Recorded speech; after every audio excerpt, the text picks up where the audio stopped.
आप देख रहे हैं खिलाड़ी नंबर 1 सीएनबीसी आवाज पर। भारतीय बाजारों में रौनक लौटती हुई 100 पॉइंट ऊपर मिड कैप इंडेक्स भी आ गया है, जो थोड़ा सा साइडवेज था, लेकिन कुल मिलाकर निफ्टी बैंक और मिड कैप सभी में तेजी की पोजीशंस बनती हुई दिखाई दे रही हैं। इस बीच आप एक बड़ी ब्रेकिंग न्यूज देख रहे हैं। इंडिया सीमेंट का स्टॉक रेडार पर होना चाहिए। कंपनी दरअसल एक अपना प्लांट और उसके साथ जमीन कुछ बेचने की तैयारी में है। ज्यादा डिटेल्स दरअसल यहाँ पर यतिन मोता हमारे साथ जुड़ गए हैं, वो देंगे। यतिन बताइए, ये सीमेंट सेक्टर में हमने देखा हाल ही में तो काफी ज्यादा एक्शन, जहां पर लोग कैपेसिटी बढ़ाने पर ज्यादा फोकस कर रहे हैं, ये इंडिया सीमेंट प्लांट बेच क्यों रहा है? तो देखिए हर्षदा, इंडिया सीमेंट का स्टॉक ऐसे भी फोकस में है, लोग इसको टेक ओवर टारगेट देखते हैं। लेकिन अगर हम पिछले 3 महीने का परफॉर्मेंस देख लें तो लगभग 65% स्टॉक ऊपर है। और मेरी सूत्रों के जानकारी के हिसाब से इंडिया सीमेंट अपने एमपी की जो ज़मीन है, लगभग 600-700 हेक्टेयर इनके पास वहाँ लाइमस्टोन माइन और प्लांट लैंड है, इसको बेचने जा रही है। हमारी जानकारी के हिसाब से ये जो ट्रांजैक्शन है ये लगभग 800 करोड़ तक का हो सकता है एमपी के इस यूनिट के लिए। ऑब्वियसली यहाँ कंपनी अपना एक्सपेंशन करने वाली थी, 1.5 मिलियन टन का प्लांट डालने वाली थी, लेकिन क्योंकि जनरल कोई पिकअप नहीं दिख रहा है, कंपनी ने ये डिसाइड किया कि ये पूरा प्रोजेक्ट लैंड है और जो लाइमस्टोन माइन है इसके साथ इसको बेच दिया जाए 800 करोड़ रुपए की वैल्यूएशन तक। हमको ये जानकारी मिल रही है कि सभी के सभी दिग्गज सीमेंट कंपनी, चाहे वो अदानी ग्रुप हो, चाहे वो बिरला ग्रुप हो यानी अल्ट्राटेक सीमेंट हो या जेएसडब्ल्यू सीमेंट हो, सभी के साथ कंपनी बातचीत कर रही है। और निकल के ये आ रहा है कि अल्ट्राटेक सीमेंट जो है फ्रंट रनर है ये एक्विजिशन के लिए।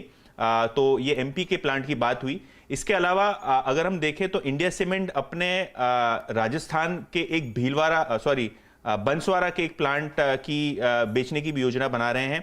ये एक 1.5 मिलियन टन का प्लांट है, जिसके 1500 से 2000 करोड़ रुपए कंपनी आंकती है कि इतने वैल्यूएशन पे वो सौदा हो जाना चाहिए।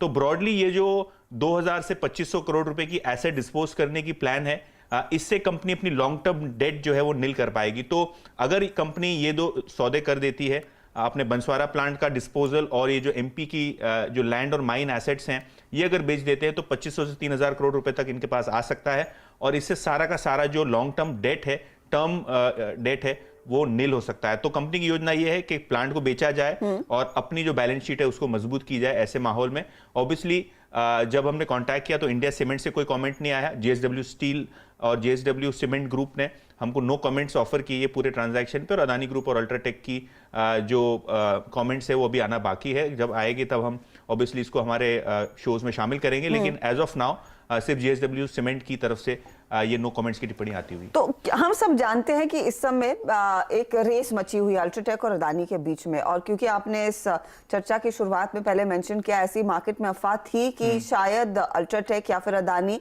To get one up on the other एक एक्विजिशन कर सकता है। क्या आगे चलकर इंडिया सीमेंट पूरी तरह से अपना बिजनेस बेचेगा? यहाँ पर आप 2 प्लांट्स की बात करें, एक प्रोजेक्ट रेडी लैंड जो है और एक प्लांट की बात कर रहे हैं। सो देखिए, जहां तक कि हमारी जानकारी और हमने बैंकर्स से भी पूछा, कंपनी सर्कल्स में भी पूछा, as of now India cement के प्रमोटर्स की कोई अपना हिस्सा बेचने की योजना नहीं है। They are not for sale. इनकी 16 मिलियन टन की कैपेसिटी है, लार्जली कॉन्सेंट्रेटेड तेलंगाना, आंध्र प्रदेश और तमिलनाडु। ऑब्वियसली ऑफर्स जाती हैं, बातचीत होती है, लेकिन हमारी जानकारी के हिसाब से एज ऑफ नाउ प्रमोटर्स की कोई स्टेक सेल की योजना नहीं है। हाँ, उनको जो डी लेवरेजिंग करनी है तो ये 2 एसेट्स, एक एमपी की एसेट और जो इनका प्लांट है बंसवाड़ा में राजस्थान में, इसको डिस्पोज करने की योजना वो बना रहे हैं ताकि बैलेंस शीट मजबूत हो जाए और थोड़ा बहुत इनके पास कैश आ जाए, जिससे वो अपने ऑनगोइंग एक्सपेंशन प्लान्स को फ्यूल कर सके। तो डेवलपमेंट बड़ी है और काफी दिलचस्प है। कंपनी कह रही है कि इस समय शायद वो एग्जिट करने पर विचार नहीं करना चाहते, लेकिन वो अपने बैलेंस शीट को डीलेवरेज करना चाहते हैं, यानी कि जो कर्ज है उसे कम करने की प्रक्रिया में। ये एक तो प्रोजेक्ट रेडी जो लैंड है इनका मध्य प्रदेश में, जहां पर एक लाइमस्टोन माइन भी है अपने इनके हाथ में, उसे लगभग 800 करोड़ में बेचते हुए दिखाई देंगे। दूसरी तरफ इनका बांसवाड़ा वाला जो प्लांट राजस्थान में है वो भी ऑन द ब्लॉक है। और इंटरेस्टेड पार्टीज में ऑफ कोर्स कई सारे नाम सामने निकल कर आ रहे हैं, जिसमें अल्ट्राटेक, अदानी ग्रुप हो सकता है, जेएसडब्ल्यू सीमेंट जैसी कंपनियां हो सकती है। उन कंपनियों से फिलहाल टिप्पणी नहीं आई है, लेकिन ये स्टॉक है जिस पर आपकी नजरें होनी चाहिए, क्योंकि यतिन कह रहे हैं ये सोर्सेज से एक्सक्लूसिव इंफॉर्मेशन हमारे हाथ आती हुई कि इस तरह का सौदा जल्दी हो सकता है। तो India cement stock of the moment इस समय 6% के गेन्स पर ट्रेड करता हुआ। बाकी स्टॉक्स में आप देखिएगा, अल्ट्राटेक में भी थोड़ा सा एक्शन एक्शन देखने को मिला है, क्योंकि अब तक लार्जेस्ट कैपेसिटी अल्ट्राटेक की है। अदानी ग्रुप इस स्पेस में उतरकर सबसे लार्जेस्ट कैपेसिटी टारगेट कर रहा है, लेकिन 2030 तक। तो एक रेस चल रही है कि कौन कैसे आगे निकलेगा। सभी की नजरें अब होंगी कि इंडिया सीमेंट के एसेट्स अब कौन खरीदता है। शुक्रिया यतिन इस अपडेट के लिए। आगे कमेंट अगर आता है कंपनियों की ओर से तो बात जरूर इसे आगे बढ़ाएंगे, लेकिन वो स्टॉक जहां पर सबसे ज्यादा हरकत देखने को मिली है। अच्छा, इससे पहले मैं आप लोगों की टीम्स पर एक व्यू लूं फटाफट। पंकज, एक बार इंडिया सीमेंट का चार्ट देखिए, 257 पर है। क्या ट्रेड के लिए अभी भी मौका है? 6% ऊपर आया।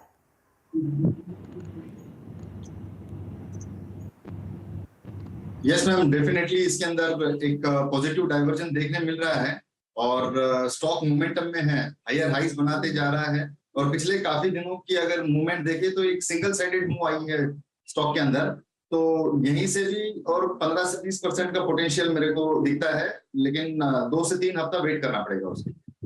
करना पड़ेगा, शायद डील होने में भी उतना समय लग सकता है, लेकिन स्टॉक में थोड़ा बहुत एक्शन लौट रहा है। देखिए 5% ऊपर लगभग इस समय स्क्रीन पर। चलिए, जानकारों का पोर्टफोलियो बड़े जल्दी से रैप करते हैं। एक एक ट्रेड इनकी तरफ से आना बाकी था, लेकिन शायद वो आगे जुड़ेगा। देखिएगा क्या कुछ जोड़ा है। तो रूपक डे के हाथ में अब 3 ट्रेड्स है। एक तो राइट्स इन्होंने कैरी किया 400 का टारगेट, ग्रैन्यूल्स नया जोड़ा है 400 का टारगेट, 319 स्टॉप लॉस है।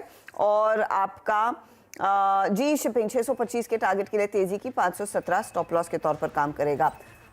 रिटर्न्स देखिए, 0.5% के गेन्स राइट्स में, ग्रैन्यूल्स में 1% की कमाई, जी शिपिंग 0.3% के रिटर्न्स दे रहा है। पंकज, अच्छा, गौरव रत्न पारखी ने बीडीएल से तो हाँ बीडीएल कैरी किया 920 का टारगेट। आईडीएफसी फर्स्ट में इन्होंने बाय कॉल दिया 52 का टारगेट। रिटर्न्स भी आपकी स्क्रीन पर हैं। बीडीएल 0.5% ऊपर तो आईडीएफसी फर्स्ट 1% के गेन्स दे रहा है। और पंकज ने जोड़ा है अल्ट्राटेक जो 6510 का टारगेट है, 6220 स्टॉप लॉस। रिटर्न्स यहाँ पर भी 0.15% के बन रहे हैं। ओवरऑल रिटर्न की स्थिति अब आपकी स्क्रीन पर आ जाएगी, क्योंकि कुछ निचले लेवल से थोड़ी सी चाल बेहतर ट्रेड्स की हुई है। पंकज अब 11-11.5% के रिटर्न्स पर है, -1.16% के रिटर्न्स गौरव के। रूपक डे के रिटर्न्स है -5.35% के। ये है अब तक की स्थिति। मार्केट में अगर रिकवरी आती है तो होपफुली ये रिटर्न्स और बेहतर हो सकते हैं। चलिए लेंगे एक ब्रेक। ब्रेक में जाते जाते आपकी स्क्रीन पर छोड़ जाएंगे इंडिया सीमेंट और बाकी उन सीमेंट कंपनियों को जो फिलहाल खबरों में है। सोर्स बेस्ड इंफॉर्मेशन जो CNBC आवाज आपके सामने कर रहा है पेश। आगे कमोडिटी मार्केट का एक्शन आपकी स्क्रीन पर आएगा, बने रहिए।